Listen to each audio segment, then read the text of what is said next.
Hi friends, இன்னிலேருந்து வந்து பார்த்திங்கன்னா நட்சத்திரம் சீரீஸ் பார்க்கலாம். ஃபஸ்ட்டு நட்சத்திரம் நம்ம எல்லாருக்குமே தெரியும், அஸ்வினி நட்சத்திரம். ஸோ இந்த நட்சத்திரம் பார்த்திங்கன்னா உங்களுக்கு மேஷராசியில் வரும். ரொம்ப வேகமான நட்சத்திரம்னு நம்ம சொல்லலாம். மேஷத்தில் செவ்வாவோட வீட்டில் வர நட்சத்திரம் கேதுவோட நட்சத்திரம். எப்பயுமே ஒரு சுறுசுறுப்பாக ஒரு டார்கெட்டை ஃபிக்ஸ் பண்ணால் அச்சீவ் பண்ணணுன்ற ஒரு தாட் இருக்கும்.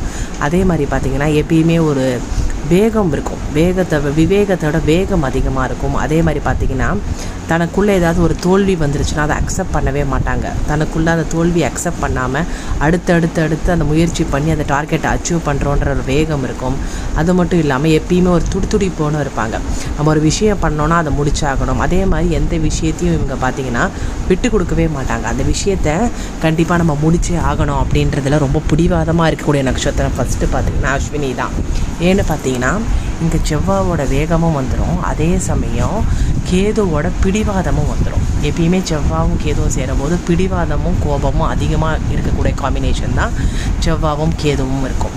அதனால் செவ்வாவோட வீட்டில் ஃபஸ்ட்டு நட்சத்திரமான இந்த அஸ்வினி வர்றதுனால இந்த காரகத்துவம் எல்லாமே இருக்கும். அதே மாதிரி பார்த்திங்கன்னா அஸ்வினி நட்சத்திரக்காரங்க வந்து எந்த ஒரு விஷயத்தை செய்யணுனாலும் பொறுமையாக நிதானமாக யோசித்து செய்யணும். இவங்க அப்படி இல்லாமல் அவசரப்பட்டு முடிவு எடுத்துட்டாங்கன்னா அந்த விஷயத்தில் இவங்களுக்கு சக்ஸஸ் வந்து கிடைக்கும்.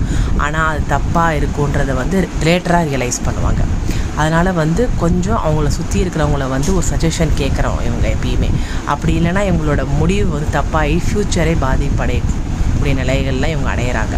அது ஒரு நெகட்டிவ் பாயிண்ட் இவங்களுக்கு. ஆனால் இவங்கள வந்து நம்ம எப்பயுமே ஒரு டார்கெட் ஃபிக்ஸிங் பர்சனாக நம்ம எடுத்துக்கலாம். இவங்ககிட்ட ஒரு விஷயம் நம்ம கொடுத்துட்டா இவங்க கண்டிப்பாக அதை முடிச்சிருவாங்க. அந்த அளவுக்கு ஒரு வேகம் இருக்கும் இவங்ககிட்ட. ஸோ இது மாதிரி நிறைய விஷயங்கள் இருக்குது அஸ்வினி நட்சத்திரக்காரங்களுக்கு. நம்ம ஒவ்வொரு நட்சத்திரம் பேசும்போது நம்ம பாசிட்டிவ் நெகட்டிவ் சொல்லலாம். அதே மாதிரி இந்த நட்சத்திரம் அஸ்வினியில் வந்து உங்களுக்கு பார்த்திங்கன்னா கண்டிப்பாக விநாயகர் வழிபாடு ரொம்ப சிறந்தது. அடுத்த நட்சத்திரம் நம்ம பார்க்கலாம் ஃப்ரெண்ட்ஸ்.